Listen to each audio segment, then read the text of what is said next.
السلام علیکم ورحمۃ اللہ۔ ترجمہ تفسیر القرآن الکریم،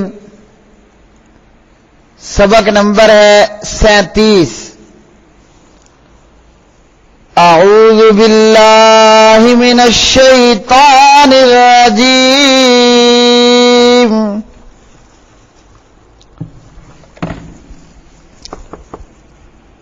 واتبعوا ما تتلو الشياطين على ملك سليمان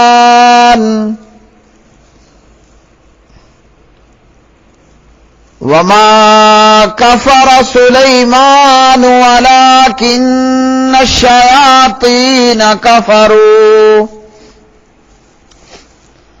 وما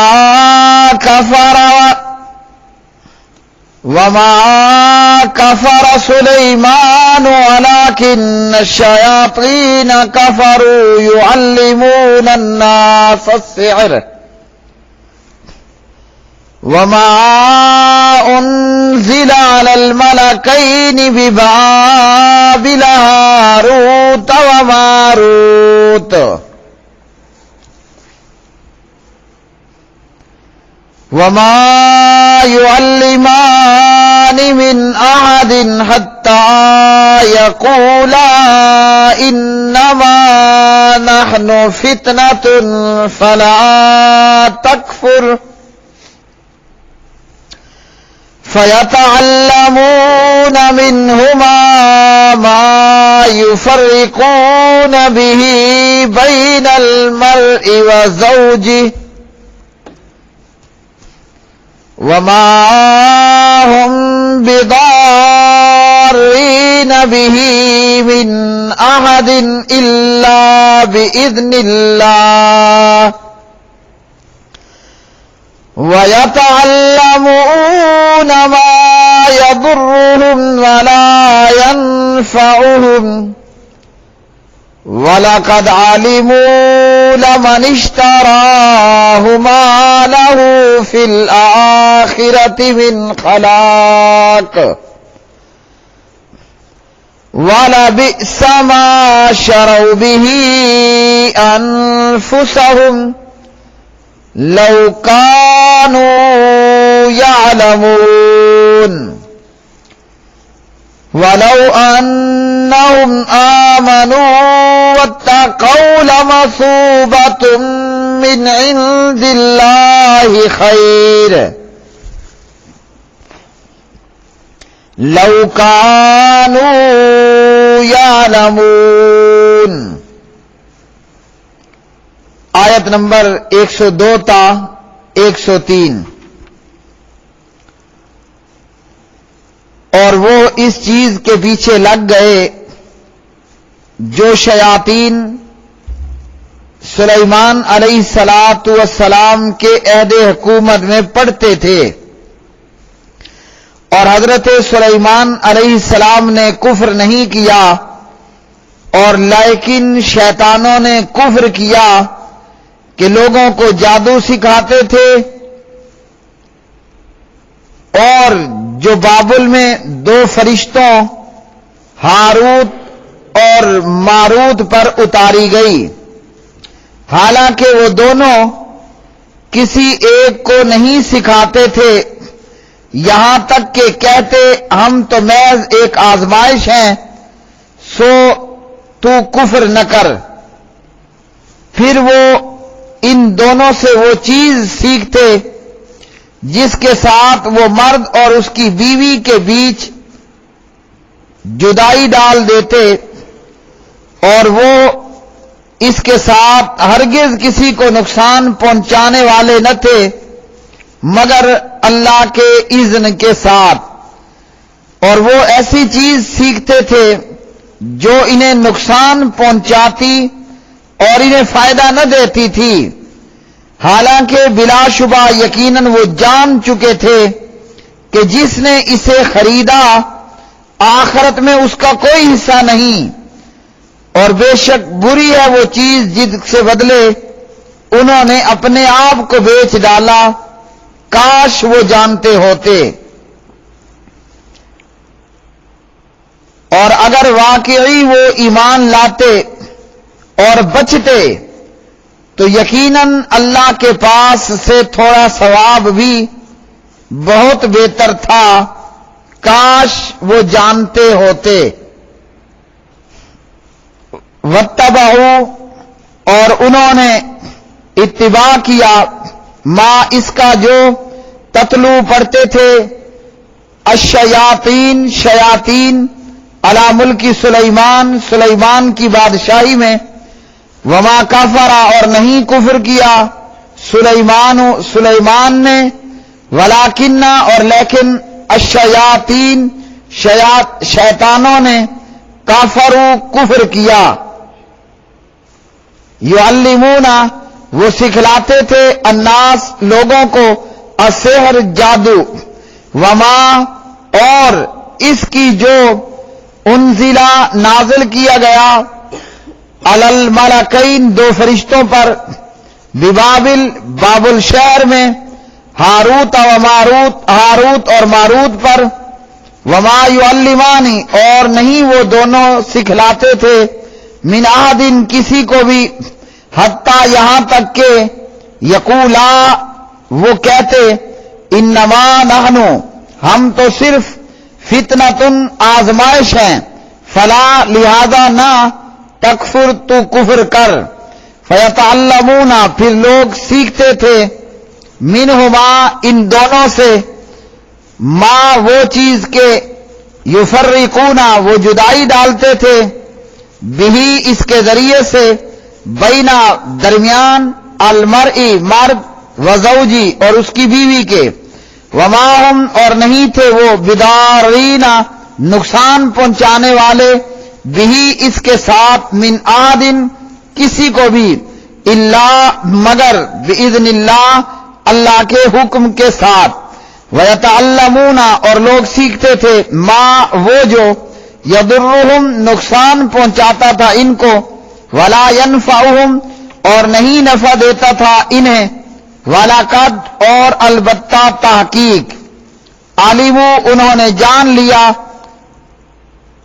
لمن البتہ جس نے، اشتراہ خریدا اس کو یعنی جادو کو، ما نہ ہوگا لہو اس کے لیے، فی الآخرتی آخرت میں، من خلاق کوئی حصہ، وَلَبِئْسَ اور البتہ بری ہے، ما وہ چیز کے، شرعوا انہوں نے بیچا، بہی اس کے بدلے، انفسہم اپنی جانوں کو، لو کاش کے، کانو وہ ہوتے، یعلمون جانتے، ولو اور اگر، انہم بے شک وہ، آمنو ایمان لاتے، واتقوا اور تقوی اختیار کرتے، لمثوبۃ تو البتہ ثواب، من عند اللہ اللہ کے ہاں سے، خیر بہت بہتر، لو کاش کے، کانو وہ ہوتے، یعلمون جانتے۔ میرے پیارے بھائیوں، ان آیات بینات کے اندر اللہ سبحانہ و تعالی نے فرمایا کہ یہ یہودی شیطان کی تعلیمات، جادو اور اس قسم کی دیگر چیزوں کے پیچھے لگ گئے۔ پیارے بھائیوں، نبی علیہ الصلوۃ والسلام کی تشریف آوری کے بعد آپ کی تشریف آوری کے متعلق یہودی اچھی طرح جانتے اور پہچانتے تھے، لیکن باوجود اس کے حسد، عناد اور ضد اور بغض کی راہ کو اختیار کیا اور محمد الرسول اللہ صلی اللہ علیہ وسلم کی پیروی سے انکار کر دیا، اور ہر طرح سے آپ صلی اللہ علیہ وسلم کے ساتھ کفر کیا۔ جب ان یہودیوں نے دیکھا کہ اب مقابلہ مشکل ہے، انہوں نے تورات کے ساتھ بھی نبی علیہ السلام کا مقابلہ کرنا چاہا، مگر جب یہ دیکھا کہ تورات اور قرآن پاک کے مضامین میں اتفاق ہے، تورات تو بذات خود محمد الرسول اللہ صلی اللہ علیہ وسلم کے تعلق سے ہمیں بتلاتی ہے، اور قرآن وہی کچھ کہہ رہا ہے جو اس سے پہلے تورات نے کہا۔ جب انہوں نے یہ دیکھا کہ تورات کے معاملے میں بھی، تورات کو لے کر بھی ہم پیغمبر کا مقابلہ نہیں کر سکے۔ اب یہ یہود قوم اوچھے ہتھ کنڈوں پر اتر آئی اور یہ انہوں نے جان لیا کہ گفتگو کے ساتھ محمد الرسول اللہ صلی اللہ علیہ وسلم کا مقابلہ کوئی نہیں کر سکتے، ان سے دو بدو لڑائی کر کے بھی مقابلہ نہیں کر سکتے۔ کیوں؟ یہودی ایک بے ایمان قوم، اور جس کے دل میں ایمان نہیں ہوتا وہ ڈرپوک بھی ہوتا ہے۔ تو ان بے ایمانوں کو یہ ہمت بھی نہیں تھی کہ مسلمانوں کے مقابلے میں صف آرا ہو اور تلوار کے ساتھ دونوں طرف سے حق اور باطل کا فیصلہ کر لیں۔ جب انہوں نے دیکھا کہ سارے محاذوں پر ہم تنہا ہیں اور مقابلہ نہیں ہو سکتا، اب اس قوم نے جادو اور عملیات کی راہ کو اختیار کیا، جو کہ ہر بد عقیدہ بے ایمان قوم کا شیوا ہوتا ہے۔ ان یہودیوں نے ایسی تدبیریں ڈھونڈنا شروع کر دی بغیر کسی مشقت کے، نعوذ باللہ من ذالک، اسلام کو ختم کیا جا سکے اور پیارے نبی علیہ الصلوۃ والسلام سے خلاصی حاصل کر لی جائے۔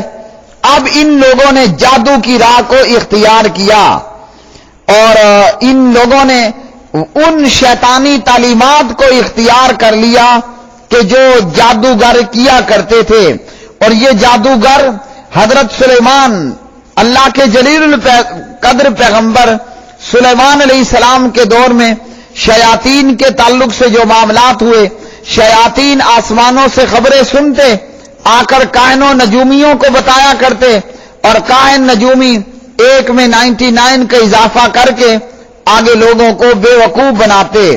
تو جو خبریں شیاطین لے کر آیا کرتے تھے وہ یہ جادوگر کاہن لکھ لیا کرتے تھے۔ انہی لکھی ہوئی کتابوں اور جادوگری کی تعلیم کی طرف یہ یہودی چل پڑے، اور بالآخر ان یہودیوں میں سے ایک یہودی لبید بن عاصم نے نبی علیہ الصلوۃ والسلام پر بھی جادو کر دیا۔ اس شخص نے نبی علیہ الصلوۃ والسلام کی کنگھی اور اس سے نکلنے والے بالوں پر جادو کیا، اور اسے ایک نر کھجور کے خوشے کے خلاف میں رکھا اور اس پر جادو کیا، اور اسے ایک کنویں کی تہ میں ایک بڑے پتھر نیچے دبا دیا۔ ان لوگوں کا خیال یہ تھا کہ اس طریقے پر ہم نبی علیہ الصلوۃ والسلام کو نعوذ باللہ من ذالک ہلاک کر ڈالیں گے۔ اس جادو کا اثر نبی علیہ السلام پر یہ ہوا کہ پیارے نبی علیہ السلام کو یہ خیال ہوتا کہ اپنے اہل کے پاس جاتے ہیں مگر جا نہیں سکتے تھے۔ پیارے نبی علیہ الصلوۃ والسلام کو خیال ہوتا کہ آپ اپنے اہل کے پاس جاتے ہیں مگر جا نہیں سکتے تھے۔ بار بار پیارے نبی علیہ السلام نے دعا کی تو اللہ تعالیٰ نے آپ کو وحی کے ذریعے اطلاع فرما دی، اور آپ نے وہ سارا کچھ جادو نکلوایا اور اس کو ختم کیا گیا، اور اسی طرح سورہ فلق اور ناس کے پڑھنے کا معاملہ، اور پھر وہ کنواں بھی دفن کر دیا گیا۔ یوں اللہ رب العالمین نے نبی علیہ السلام کو شفا دے دی۔ صحیح بخاری 6063، مسلم 218189، سید عائشہ رضی اللہ تعالی عنہ اس کی راویہ ہیں۔ یہودی یہاں پر بھی جو ہے وہ ناکام اور نامراد ہوئے، اور پیارے نبی علیہ الصلوۃ والسلام نے جادوگروں کے تعلق سے، کاہنوں اور نجومیوں اور ان لوگوں کے تعلق سے آپ صلی اللہ علیہ وآلہ وسلم نے فرمایا، من اتا کاہنن او ساحرن فصدقہ بما یقول فقد کفر بما انزل علی محمد صلی اللہ علیہ وسلم۔ جو بندہ کسی کاہن یا جادوگر کے پاس جائے اور اس کی باتوں کی تصدیق کرے تو اس بندے نے دین اور شریعت کے ساتھ کفر کیا جسے محمد صلی اللہ علیہ وسلم پر نازل کیا گیا ہے۔ تو کاہنوں، نجومیوں، جادوگروں، عراف کے پاس جانا اور ان سے پوچھنا اور اس کی تصدیق کرنا یہ حرام ہے اور کفر اور شرک ہے۔ فتح المجید شرح کتاب التوحید۔ ان جادوگروں کا کیا معاملہ تھا؟ ان جادوگروں کا، شیاطین کا معاملہ یہ تھا کہ یہ شیاطین آسمان پر چلے جاتے اور وہاں فرشتوں کی بات سننے کے لیے